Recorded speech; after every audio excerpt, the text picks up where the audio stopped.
So I went to the university. Yeah, sure. And, Oh, yeah, the big beef with them. yeah, so I saw him not too long after I drove to my second Russia. It's something you could do. You got into the I university. went into the university. It was a house that featured That is I said, I know how to Yeah. I'll get you inside. I got connections. He is funny. No, we'll enjoy his good talk. When was that? That was,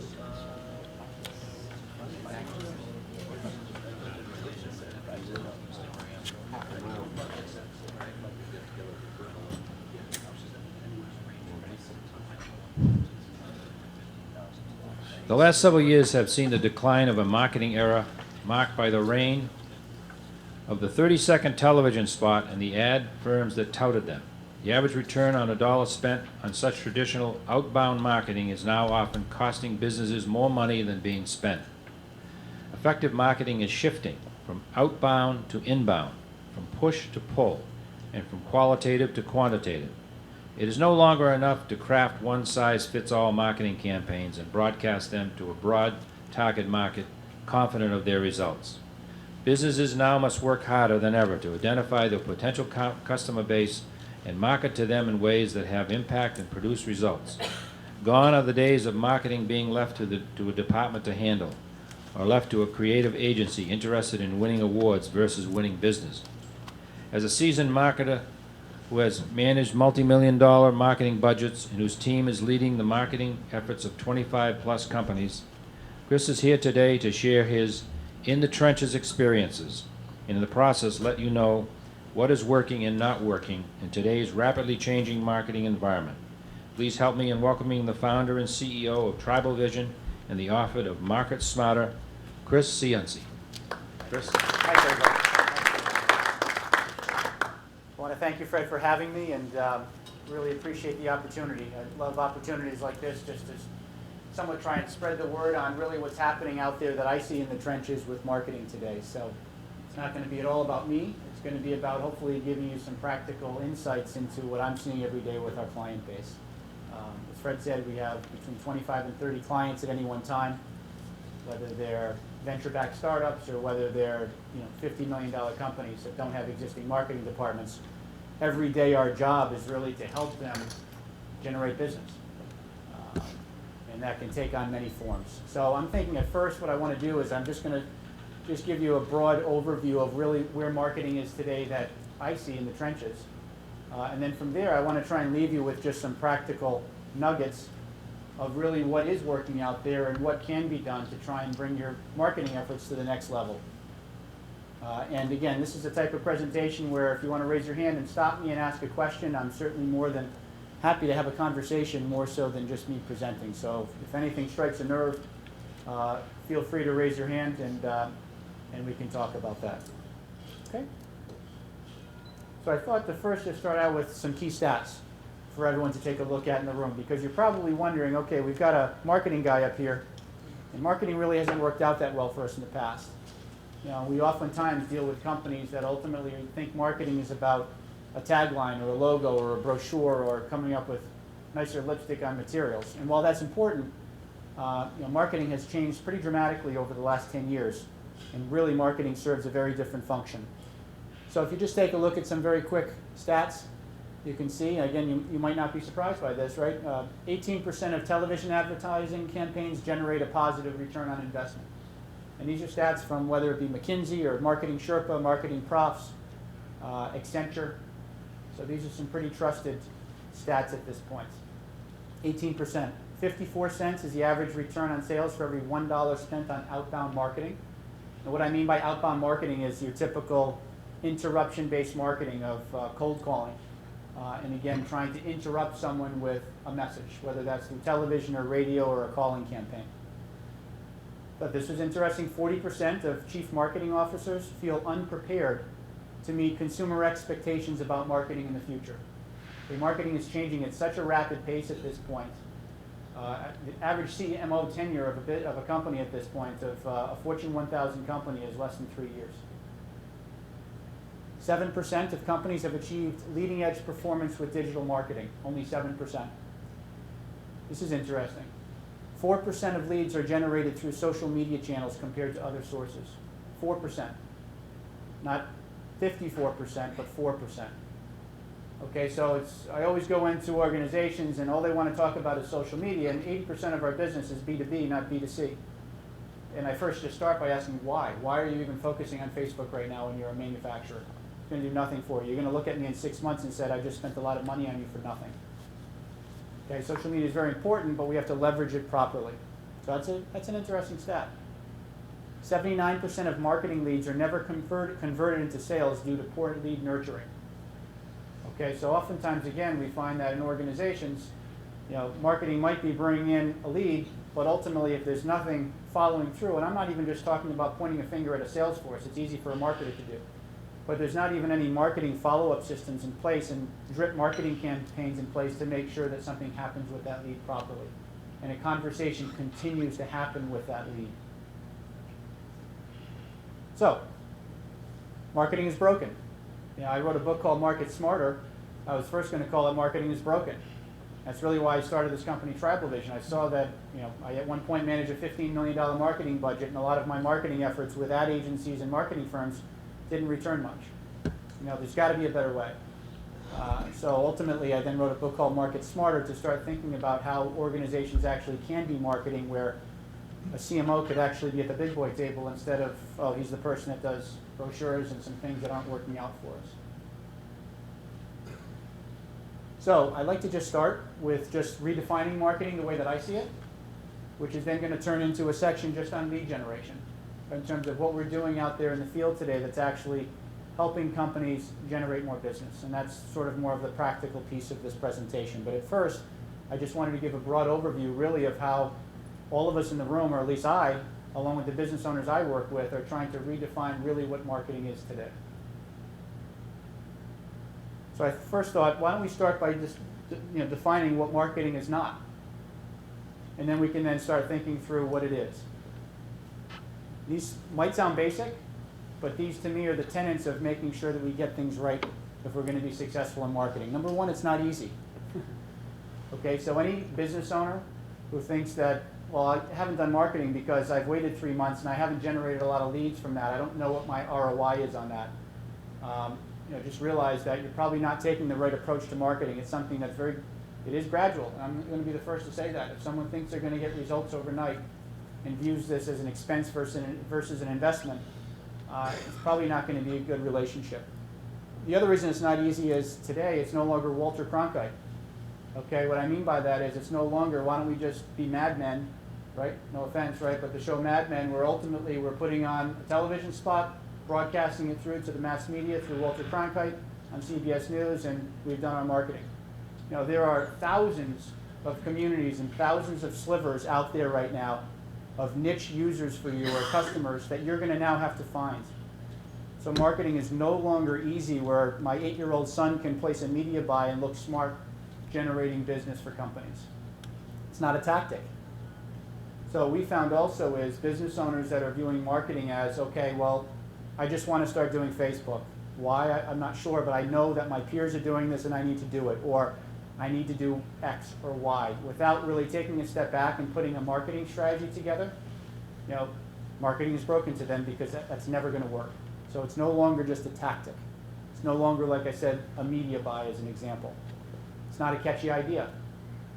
Right? Oftentimes, business owners that I speak with, they feel like, okay, I don't know why I'm talking to you because I don't need to work on my logo or tagline or brochure. I've got that taken care of. I'll call you when I need it. And that's frustrating for me, right? Because ultimately that's really not what marketing is. It's about generating business. Though that could be a means to an end to generate more business. But that's all it is. It's not pay to play. So again, and I'm going to get into this a little bit in terms of redefining marketing. But it's no longer just the ease of getting onto, again, going through Walter Cronkite with a media buy as an example. It's no longer just setting up a paid search campaign and assuming that that's actually going to work, meaning you're paying to market. You're paying to get in front of somebody. And that goes back again to it not being that easy. I wish it were. It's not corporate. So brands today that are really succeeding are letting down their hair. Okay, so corporate speak, there's nothing that drives millennials more crazy, just so you know, than corporate speak. Okay, a brand's making sure that they have their veil up and how they're speaking with, whether it be their ad placements or the actual ad copy, the message on their website, their corporate video that feels very stiff, that really doesn't stand for anything. Okay, you've got to be humanizing your companies and making sure that you're standing for something. And that's how you're ultimately going to be connecting with audiences out there. It's not a department. David Packard from Hewlett Packard, I'll always remember reading this. You know, he said that when he started Hewlett Packard in his garage, he was a big marketer. And he said, marketing is too important to leave to the marketing guys. Okay, what he means by that is, you know, marketing was the fabric of his business. And if you think that marketing is, okay, well, I have 3 people in my business that are doing marketing, they're the ones dealing with it, I have too much else to be worrying about, I can't spend the time on marketing, they've got it. And ultimately, you're going to lose out on a lot of opportunity to really differentiate your business. Marketing really is, as is a great McKinsey article that came out about 6 months ago, terming it, we're all marketers now. You know, we're all marketers now, and business owners, everyone in this room has to be viewing their business as every single person that touches a customer, whether it's the person answering the phone, whether it's the way your purchasing department is dealing with invoicing and what that invoice looks like. You know, anything that you can think of that's touching a customer, they're marketers. They're marketing your business. You know, and I guess, you know, what I found also is a lot of business owners maybe like to talk about the sexiness of a tagline, let's just say, or a logo. But ultimately, all it is a symbol for someone's experience with your brand. So if they've had a bad experience with someone at that lower level in your company, that's certainly not going to be that brand will stand for nothing but frustration to them, however beautiful it looks. So, you know, sort of a taking away point is you have to view it as we are all marketers today. And it's not a transaction. So, and I'm going to get into this a little bit, but ultimately, you can't be thinking about marketing or sales at this point as the typical sales funnel. So marketing of yesterday, in my opinion, is, okay, well, we have this funnel where we're going to try and drop as many leads into this funnel as possible and shake it a bit, and, you know, out of the 100 leads, maybe there's going to be 5 that close. And then we're done, and then we're moving on to the next 100 leads that are coming in with that funnel. You know, you've got to be thinking about it as turn that upside down, right? Instead of a funnel, think of it as an ellipse. And if it's an ellipse, then it's really, you've got to be thinking of marketing as a journey that you've got to strengthen with the consumer, with your brand, and with your company. And that is just the beginning, that sales funnel. And ultimately, smart marketers today are realizing that they're trying to strengthen touch points with that consumer at the point of purchase, before purchase, and then well after purchase as well. Because I know that probably if I asked everyone in the room, how have you really built your businesses? I'm going to argue you're not going to say marketing. You're going to say based on word of mouth and based on referrals. And if that's the case, which I agree with, you've got to make sure how can we continue to strengthen that so you can get even more referrals. So that's what I mean by not a transaction. So marketing redefined. I just talked about this a little bit, but ultimately you can be thinking of it as, if you see here, I have steps in the customer decision journey. So ultimately you should be thinking about at every stage of that consumer's purchasing behavior and buying decision process, whether it's them considering that they have an actual need, to evaluating the options, to actually the purchase itself with your company, to thinking about the experience they have post-purchase, to them actually advocating you to others, versus them actually even bonding even further with your company. So, you know, this is a framework that's been used that, you know, you've got to be thinking about at every single milestone of their journey with your brand. How can that be strengthened? Instead of, I need leads. The marketing guys aren't very good. They haven't given me many leads today for us to plow through. So I touched on this just a bit, but I want you to be thinking about then in terms of marketing redefined as, if there's anything to think about today, is owned, earned, and paid. We already talked about paid. That's this piece here, right? Most business owners that I found focus on paid media. Okay, they think about, okay, well, it's difficult to have patience, and I get it because you have to be driving business. But ultimately is, what can I be doing to get in front of people as quickly as possible to generate more business? That's paid. Anyone can do it. That doesn't take much effort. Owned and earned, on the other hand, are really where all of the magic happens with marketing. Okay, owned means your company, what does owned mean? Okay, examples. Your message. Is your message differentiated from your competition? How do you quantify that? It's tough to quantify how important that is, that's generating a return. Those companies that really have differentiated themselves with their message are standing out. It can be your catalogs, your websites, your Facebook fan pages, your emails, customer databases. Any marketing asset that you own is owned. That's your owned asset. Okay, oftentimes business owners that we found like to skip this part because it's expensive to build out and it takes time. If you get owned right, then you can start thinking about earned. And that's earned marketing. You're not interrupting anyone. Instead, it's someone actually wants to actually espouse the benefits of your companies to others. And that's where actually social media comes in. So I chided social media at the beginning, saying it's only bringing in 4% of leads. It's even probably less for B2B. Okay, but just know that that's where things can go viral. So if you're coming up with something that's really special, and you can say, yeah, but I make widgets for a living. It's tough to tell a story that's humanizing that you told me that's really going to stand out. I would challenge that. And I would say that you still can. Even with your small niche that you have, there are ways versus the competition, and most of your competition isn't thinking of marketing in this way, for you to stand out. And if that's the case, then you can start creating a buzz. And that can then start slowly going viral. And that's the only way it's going to go viral because, as Seth Godin says, he's probably the most preeminent marketer in the country today. You can find him on sethgodin.com. He's fantastic. There's one blog post a day that's very basic, but brilliant oftentimes. Okay, he says that no one talks about average. I don't talk about average. I'm not going to show anything that's average to any of my friends or share anything to any of my colleagues that's average. I'm only going to talk about something that's special. Okay, and that gets back to owned. Okay, so just know that it's a bit of a lengthy process, but ultimately, true marketing today is not what you do after you actually create the product. It has to be baked into the product right from the get-go. So it's no longer, like I said, about a department is, okay, first let's come up with what the product is going to be, and then we've got to think about marketing that product. That should be baked right into your product, whatever that product is. If you're a professional services provider, you're the product. What are you doing to stand out? Okay, so just know that if nothing else, you should be thinking of marketing today as this consumer decision journey, ellipse that we talked about, versus a sales funnel, and also about these three buckets: owned, earned, and paid. And paid has a place. I'm not saying that paid doesn't have a place. So paid search does very well for me, right? So if someone's looking for, outsourced marketing department, I want to be there because they have a need, and I want to make sure I'll pay for that. I'll pay $8 for a click to make sure I'm in front of that. But guess what? I have the owned assets to make sure that converts also, though. Okay, so just know that I've spent countless hours on my ad copy.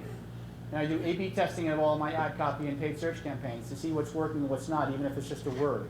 So my click-through rate can get 10 beeps higher than what it is today. I focus countless hours on the landing page. So instead of having someone go to my homepage of my website where they're overwhelmed with messages and videos, instead I'm going to craft one landing page that's speaking specific to their need. That's an owned asset. Okay? And maybe I'll have a video there so they can click on a video and learn all about Tribal Vision and how we're different from everybody else. And maybe there's going to be a case study there. And maybe they can find a white paper there. And all of a sudden, guess what? The sales process is much easier for us because I've already built that trust and credibility. But that took years for us to build out. And that's going to be the same in your business as well. We deal with electroplaters, printers, IT firms, sort of non-sexy businesses that you've probably heard a million times over. But everyone has an opportunity to stand out. These standout companies commit to what Seth Godin, as I mentioned before, he wrote a book called The Dip. They commit to beating the dip. Right? So there's most companies out there that just say, you know what, it's not worth going up this hill. It's not worth actually putting the time and effort in to actually really be different and really stand out and put your money behind that and your culture behind that to make sure that all happens. Okay, so those that do actually, and this isn't me talking, this is Jim Collins talking from Good to Great or Built to Last, large longitudinal studies that have shown that companies that are doing this, that are looking long-term and aren't just short-term greedy are the ones that are winning long-term. So it's that dip that's, I think, most important from a mindset perspective to get over. Ultimately, though, marketing is about generating business. Right, so ultimately, I can tell I'm blue in the face about marketing redefined, and it's not transaction-based, it's ellipse versus funnel, it's all this consultant talk. But ultimately, Travel Vision, we got to generate business. Okay, if we're not ultimately finding ways for companies to go from point A to point B, right, we're not going to be given a free pass forever, and that's understandable. Okay, but again, if we're focusing on that owned and earned, that can help eventually generate that business. But that's what you should think of marketing as, is how is it generating business? That's really why Travel Vision was started. Because there's so many ad agencies out there that I know of, and there's some great ones, so I'm never going to say there aren't. But there's a lot that are more concerned about Echo Awards than they are about business. That's great, the website looks sexy and beautiful, but ultimately if it's not generating business and there's no strategy around how to actually increase your sales, then it's nice, you can show it to people, but it's not really working for you to generate business. So now we'll get into lead generation and say, okay, well, now that we have that backdrop a little bit with where marketing is today, how are we actually going to be generating business? And instead of just the basics, at first I just thought, why don't I first start with sort of 7 myths that are out there? Okay, and these might bore you, and again, some of you might, this might not apply to some companies that are out there, but this is what we found in the trenches. Number 1, for 7 lead generation myths. SEO is what I need. Right? SEO, just like social media, is the buzzword that's out there today. Search engine optimization. Right? It's amazing. There's thousands of SEO companies, right, that are saying, okay, well, why don't I come in and my goodness, your web, it's so easy to be a Monday morning quarterback with SEO and to say, oh my goodness, you haven't done these 50 things with your website, with your title tags and meta tags and descriptions, and that's all true, and that's all very important. So I'm never going to say that SEO isn't important. I'm investing in SEO with Travel Vision every day. But if you have someone coming in and selling you that you have to spend all your money, your marketing dollars on optimizing your website to be found, you're going to be very disappointed in a year. I've never met a business owner who hasn't been, who said, because I've invested $1,000 a month in SEO or $1,500 a month in SEO, I can't believe the phone's ringing off the hook. It's not the case. Haven't found one yet. Okay? You might get a call a week, depending on the line of work that you're in. Maybe 2 calls a week. You might get a few lead submission forms, but it's not going to, completely bring you from point A to point B. Okay, so you need much more than just SEO efforts. Email, but I sent an email. Email's not working for me. A lot of myths are, okay, well, I'm doing email. That's marketing. I'm sending out an email. I have an email that goes out once a month. That's email. I have a constant contact account. But ultimately, again, you've got to do a lot more than that. And that's where, when I talked about marketing's not easy, just know that it's gotten so much more sophisticated nowadays with marketing that you have to bring your game like 10 decibels higher for email marketing to be paying off for you. And it's a wonderful tool. Just know that email marketing is funny. Again, sort of the social media experts say email is dead, right? That's sort of old school, millennials are no longer even working through email. They're IMing each other and texting, and email feels like you're 40 years old. But guess what? Email does work. We've done studies to show that email is still working. But ultimately, you've got to be coming up with more sophisticated email marketing campaigns than just batching and blasting. I set up paid search ads. So we talked about paid search. I already talked about this a little bit, right? So paid search is valuable. Not to every business, but to many. That's why Google is where it's at. If it didn't work, Google wouldn't be making billions a year. Okay, but ultimately, just setting up a paid search ad and saying, okay, yeah, I figured out the 20 keywords that are going to drive my business, that's not going to be enough.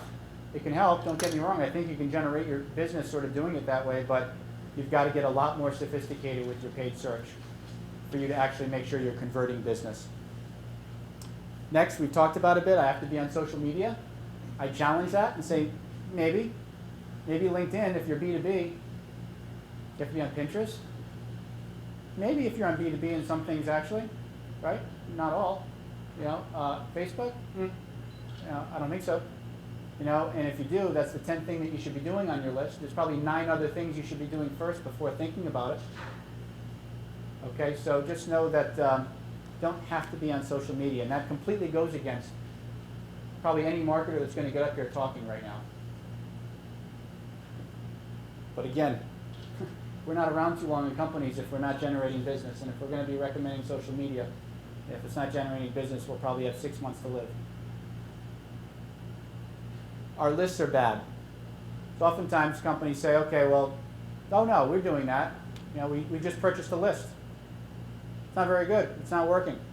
You know, these lists aren't working. But again, there's so much more that can be done with a list from a database segmentation perspective and finding the right list source and then doing something with that list that can really help bring your efforts to the next level.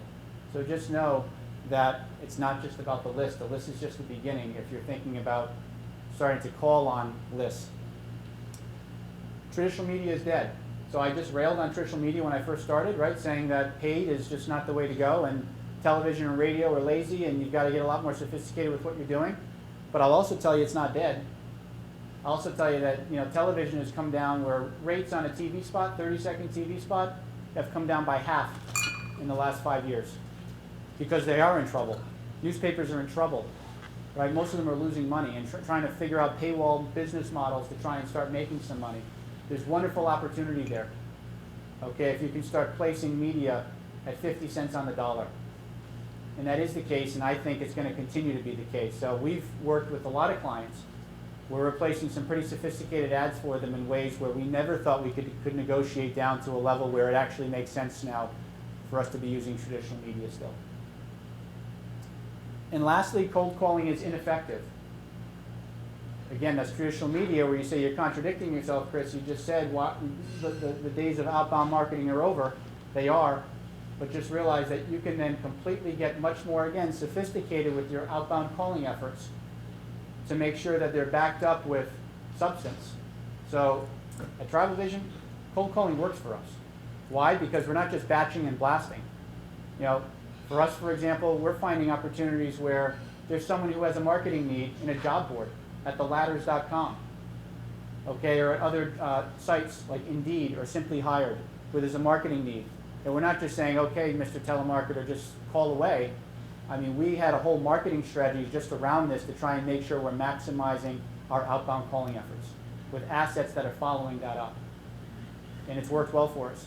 It's a better lead source than a lot of the sexiness that everyone else would like to talk about. So we did a study we partnered with a company called Ascend2 Marketing, which is a market research company.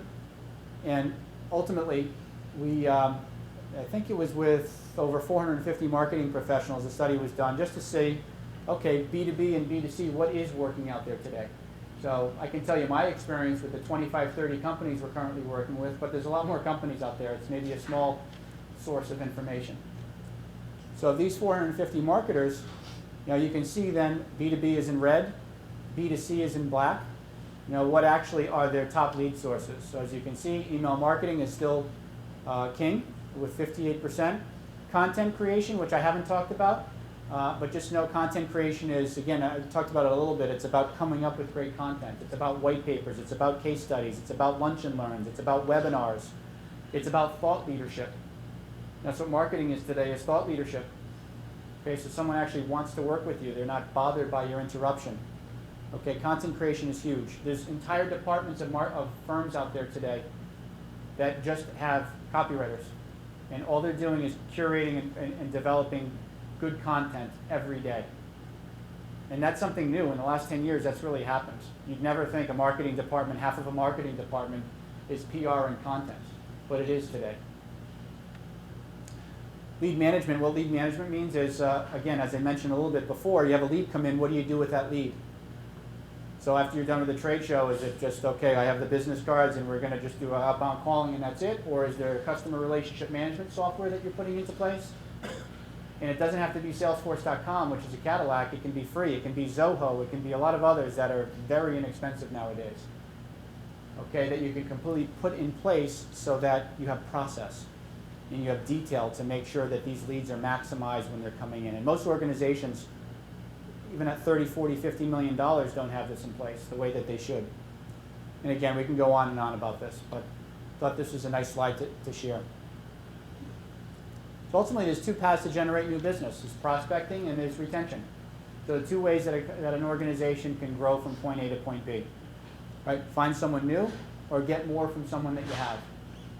Those are the two ways that you can do it. So what I've done is, very quickly, I've just come up with things that are actually working for some of our clients today.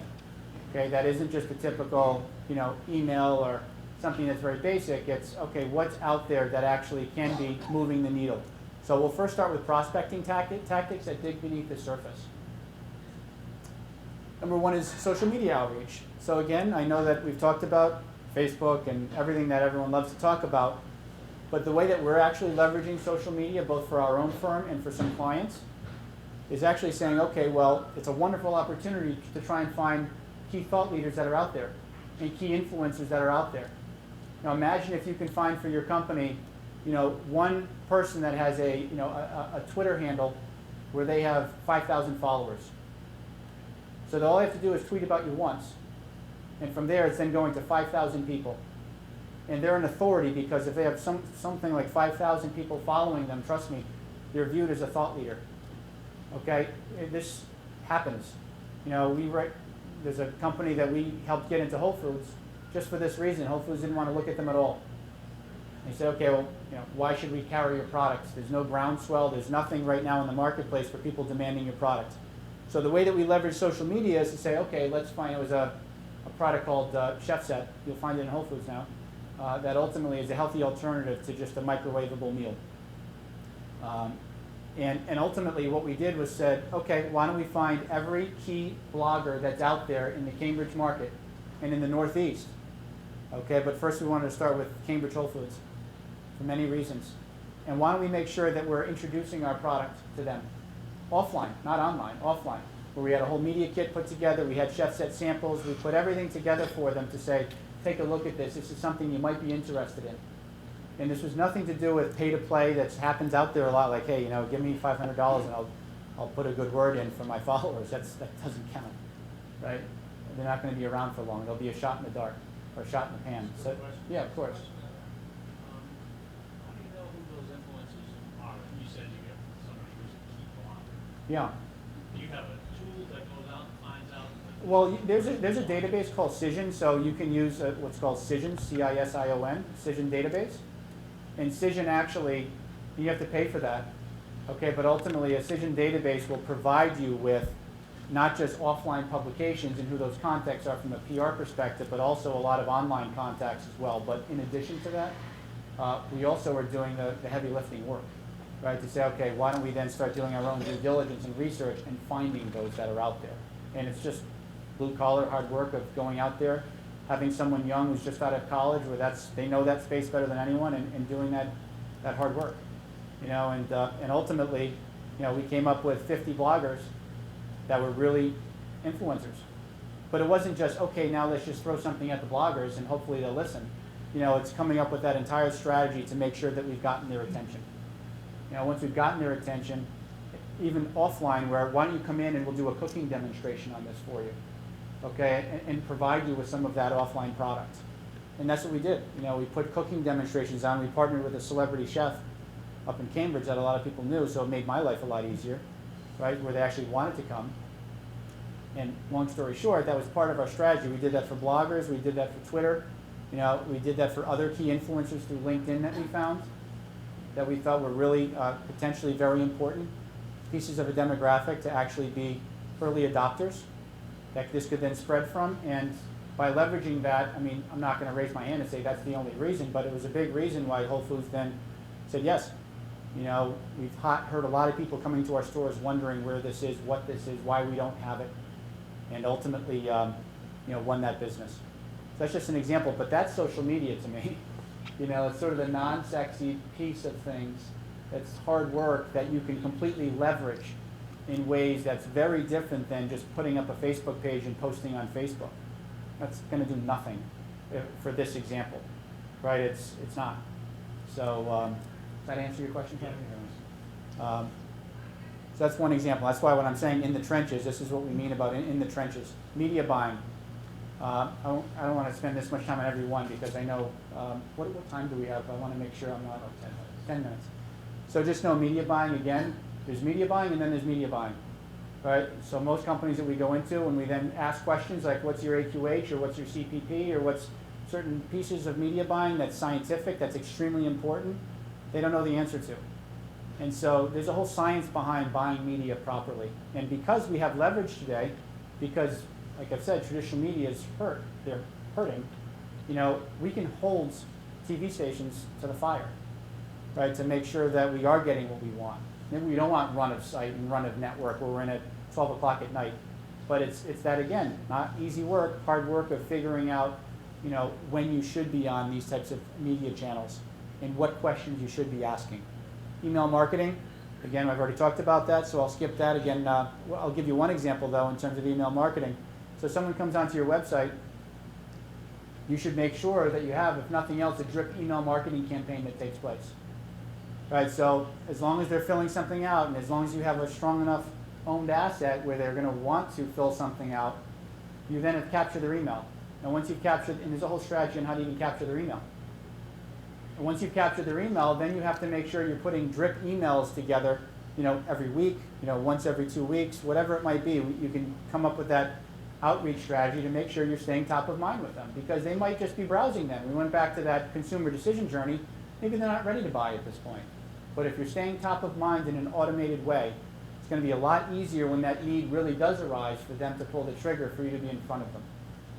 And that's something where we've worked with a lot of business owners where they're frustrated because they feel like they have to do everything.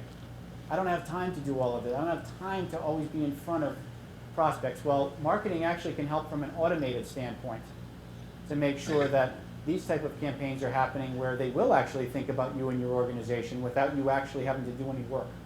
There's a lot of work up front to put all of that together, but there is now software and technology out there where it makes you look like a hero when you just have to put in the upfront work and it happens.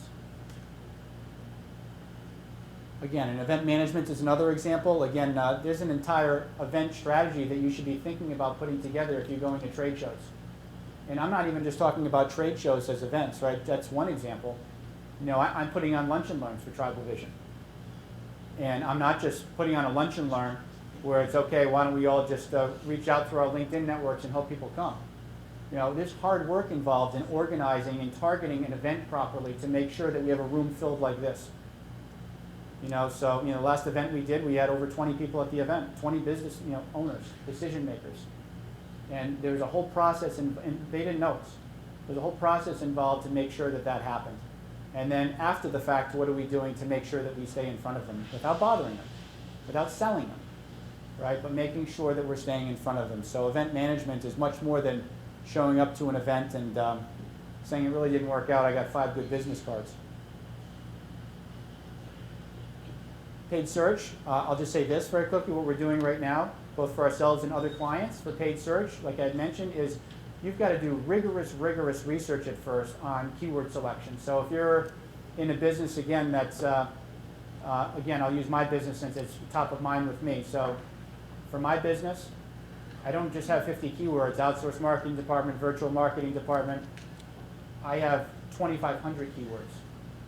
And that's from rigorous research to figure out ultimately what someone could be searching for, where they could actually be working with our business. But from there, then, we are continuously pruning that and taking a look at this on a monthly basis to make sure that the words that are doing nothing for us, the keywords that are high click-through rates but aren't converting, we're pruning. And we're then continuously finding those new champions of keywords to continuing to be reinvesting in and cutting those that aren't working. Okay, and again, it's much more sophisticated than that, but that's just a very quick example for paid search where if you're not doing that with your firm, you certainly should be. And whoever's handling your paid search, you should be asking them questions. Are we doing any A/B testing whatsoever with our ad copy? How much A/B testing are we doing? Do we have custom landing pages set up for each ad group that we put together for paid search? Or are we just sending them to our homepage? The answer is we're just sending them to their homepage. It's a problem if you want to be somewhat sophisticated with what you're doing for your marketing efforts. We already talked about trade shows, webinars. I mean, again, that's back to content is king.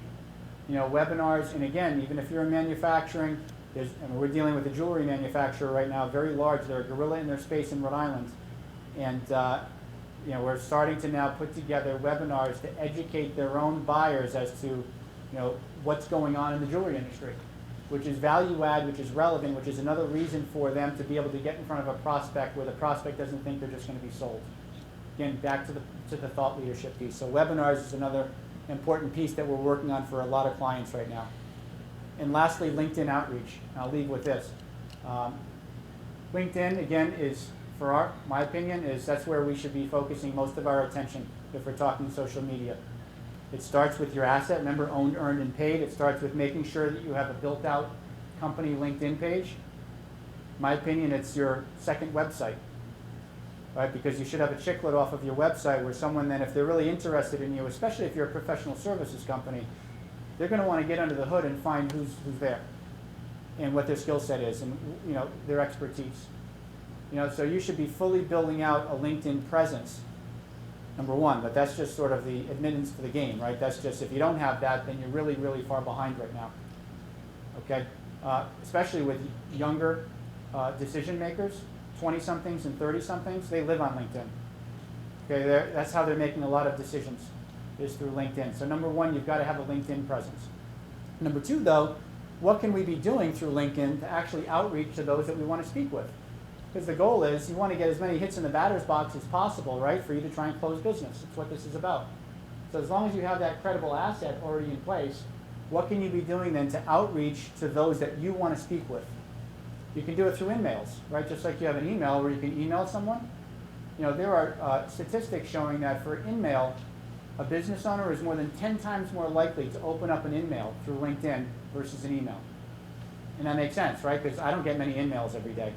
You know, I don't. I get maybe 2 a day, if that, emails. I get hundreds of emails a day. Okay, I've got to prioritize which ones are important. InMail is something special still. It's, wow, I got an email, let me take a read of this, and I sort of feel a little bit more obligated to reply versus an email. And so you can do targeted in-mail outreach campaigns to those that you want to get in front of to try and close business. And it's not just, okay, now let's, you know, so same thing. We've got to research who we want to get in front of in LinkedIn. There's hard work involved in that. And then what do we want to say to them? Why don't we come up with custom in-mail messages to each one of them, where we've done the research on their website, know all about them, so that when you actually do send that in-mail, it actually means something to them and they don't feel annoyed that you're just spamming them. Okay? And from there, maybe you're directing them to something else outside of LinkedIn altogether. So my point is, it's a wonderful direct response tool for you to be using to make sure that you're getting more hits in the batter's box, which is ultimately what this is all about. Very quickly for retention, I'll just say this because that was all prospecting. Retention, you should be thinking things about, thinking about things like, how am I going to strengthen my relationships with my existing customers? Ideas. Okay, other than this decision journey optimization, which I would encourage everyone to do, you should be taking a look at, you should actually literally be plotting with your company every single touch point that you have right now with the possible prospect and customer. And number one, you should then say, okay, well, now that I've plotted out all of these points, how can I strengthen those? And how can I add new touch points? Okay, so that's number one in terms of that decision journey optimization. Most companies think they don't have time for that. They need leads tomorrow. Customer outreach calendar, right? As we all know, it's much easier to actually win more business from an existing customer than to generate new business, and much more cost effective. So when we start dealing with business owners, we ask, do you have an actual outreach strategy in place with your accounts? And typically the 80-20 rule, right? 80% of their revenue comes from 20% of their clients. What are you doing for those 20% of your clients to try and get more business from them in a structured way, other than, oh no, we go golfing a little bit and I see them once in a while. And no, do you have something actually standardized? So you're proactively getting in front of them as a solutions provider versus someone who's a little bit reactive. And the answer typically is, no, I really don't have anything really set up with my sales force in a structured way to make sure that we're coming up with custom presentations biannually to make sure we're back in front of them with letting them know what else we can be doing to win more of their business. So again, this sounds basic, but most companies that we deal with don't have that in place.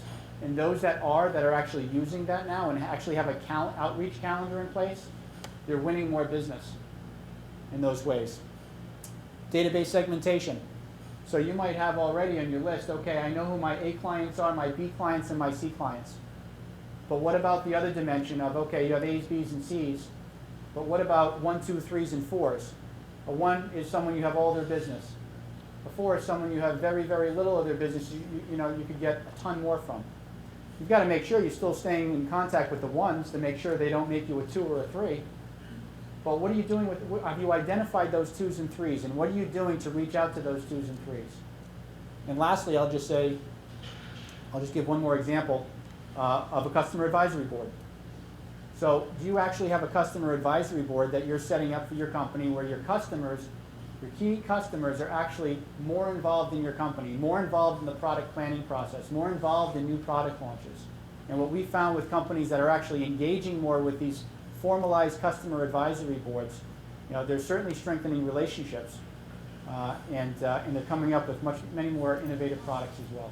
So I know I'm cut out of time. I don't want to take any more time, but I just want to say thank you, Fred. Thank you for the time, and hopefully some of this was practical for you.